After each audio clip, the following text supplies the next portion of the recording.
नमस्कार दोस्तों। उत्तर प्रदेश की राजनीति के सबसे चर्चित नेताओं में से एक समाजवादी पार्टी के वरिष्ठ नेता आजम खान को 2 पैन कार्ड मामले में बहुत बड़ा झटका लगा है। 2 पैन कार्ड मामले में आजम खान को झटका। एमपी एमएलए कोर्ट ने बढ़ाई आजम खान की सजा। आजम की सजा बढ़ाकर 10 साल की गई है। एमपी एमएलए सेशन कोर्ट ने उनकी सजा 7 साल से बढ़ाकर 10 साल कर दी है।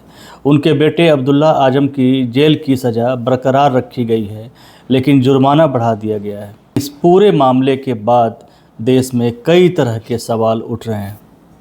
सवाल ये है कि क्या यह फैसला पूरी तरह कानून और सबूतों के आधार पर किया गया है, या फिर इसके पीछे कोई राजनीतिक दुष्प्रभाव या राजनीतिक प्रेशर या राजनीतिक कोई कारण भी है।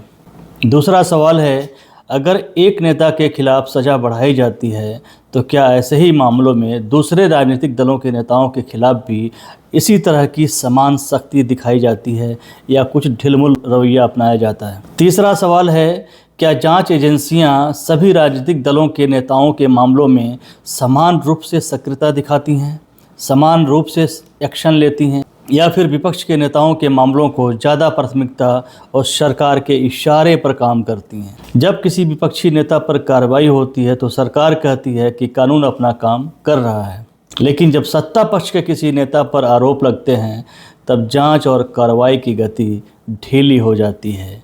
क्या जनता को इसका तुलनात्मक आंकड़ा नहीं मिलना चाहिए?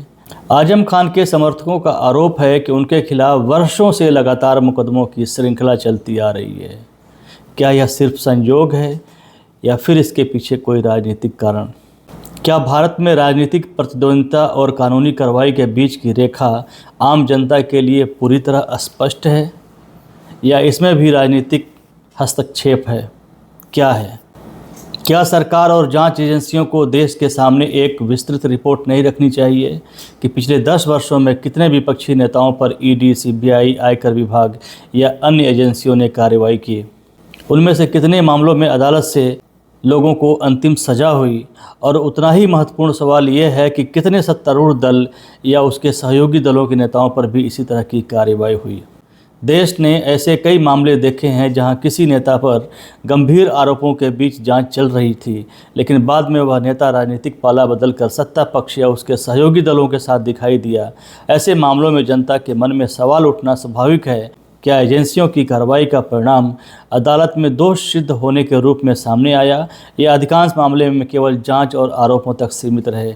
या जांच एजेंसियों का कुछ खेल हुआ, सरकार का कुछ खेल हुआ, या सरकार का कुछ प्रेशर, सरकार की तरफ से कुछ दबाव, या इस तरह का कुछ?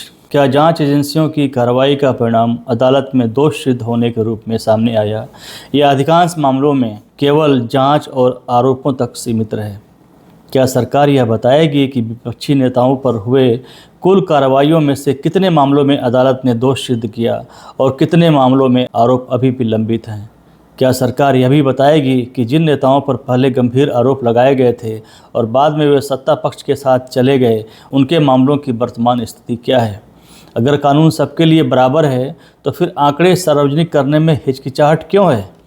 अगर एजेंसियां पूरी तरह निष्पक्ष हैं तो एक पारदर्शी व्हाइट पेपर जारी करके देश को यह क्यों नहीं बताया जाता कि कार्रवाई किस आधार पर हुई और किस दल के कितने नेताओं पर हुई, और उसका अंतिम न्यायिक परिणाम क्या निकला?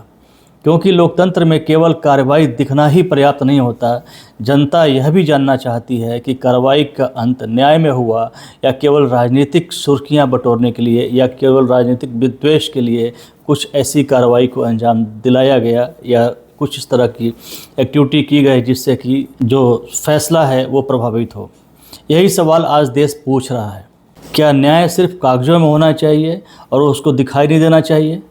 अगर किसी मुस्लिम नेता के समर्थक यह महसूस करते हैं कि उनके समुदाय के नेताओं को निशाना बनाया जा रहा है, तो सरकार उस धारणा को दूर करने के लिए क्या कदम उठा रही है? क्या किसी भी लोकतंत्र में यह जरूरी नहीं है कि कानून के सामने हर नागरिक और हर नेता समान हो, चाहे वह किसी भी धर्म, किसी भी जाति या किसी भी राजनीतिक दल से जुड़े हों? अब यहाँ सबसे महत्वपूर्ण बात यह है कि अदालत का फैसला न्यायिक प्रक्रिया का हिस्सा है और उसका सम्मान होना चाहिए। लेकिन लोकतंत्र में सवाल पूछना भी उतना ही ज़रूरी है। सवाल यह नहीं है कि आजम खान दोषी हैं या निर्दोष हैं।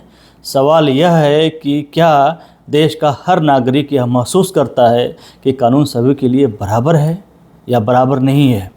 क्या जांच एजेंसियों पर जनता का भरोसा पहले से ज़्यादा मजबूत हुआ है या कमज़ोर हुआ है? क्या राजनीतिक विरोधियों पर कार्रवाई और सत्ता पक्ष के नेताओं पर कार्रवाई में जनता को समानता दिखाई देती है या इसमें कुछ भेदभाव है? और सबसे बड़ा सवाल ये है कि क्या भारत की लोकतांत्रिक संस्थाएं इतनी मजबूत हैं आज के डेट में कि किसी भी व्यक्ति, किसी भी दल और किसी भी सरकार के ऊपर रहकर केवल संविधान और कानून के आधार पर फैसला कर सकें? क्या ऐसा है? अपनी राय कमेंट में ज़रूर बताएं। क्या आपको लगता है कि यह पूरी तरह कानूनी मामला है या इसके पीछे कोई राजनीतिक षड्यंत्र या कोई राजनीतिक दबाव?